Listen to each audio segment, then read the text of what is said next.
मैं आशा रश्मि हूँ। आज आपकी गोद भराई के लिए आपको ढेर सारी शुभकामनाएं। मैं आपके और आपके होने वाले बच्चे के स्वस्थ जीवन की कामना करती हूँ। आप और आपके होने वाले शिशु के साथ आपका परिवार खुशहाल रहे, इसके लिए आज मैं आपसे बेहद महत्वपूर्ण विषय परिवार नियोजन के मुद्दे पर बात करूंगी।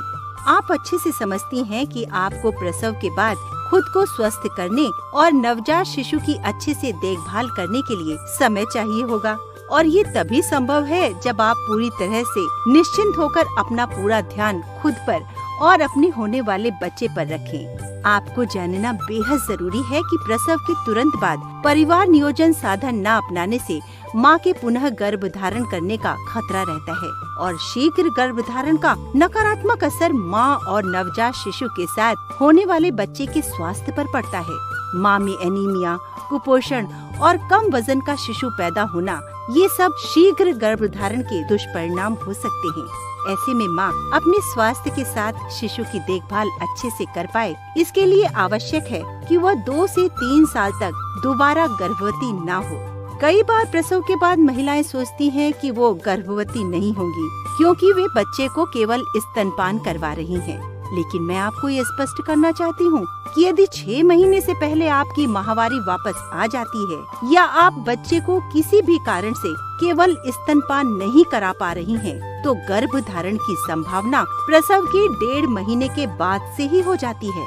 ऐसे में अक्सर महिलाएं ना चाहते हुए भी गर्भवती हो जाती हैं। साथ ही 6 माह के बाद जैसे ही शिशु को ऊपरी आहार दिया जाना शुरू कर दिया जाता है, वैसे ही मां में गर्भ धारण की संभावना बढ़ जाती है।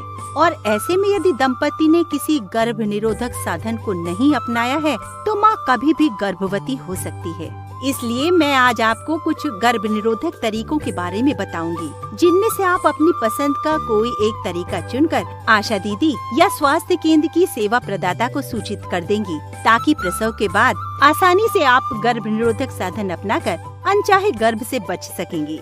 आप प्रसव के 48 घंटे के अंदर PPIUCD लगवा सकती हैं, जो आपको 5 अथवा 10 साल तक अनचाहे गर्भ से सुरक्षा प्रदान करती है। प्रसव के बाद आप छाया साप्ताहिक गोली या कंडोम का भी प्रयोग कर सकती हैं।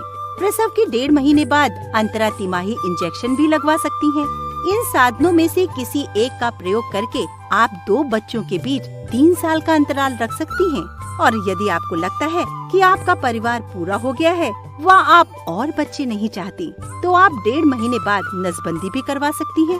बस जरूरी है अपने मन पसंद गर्भ निरोधक साधन का चुनाव अभी करना।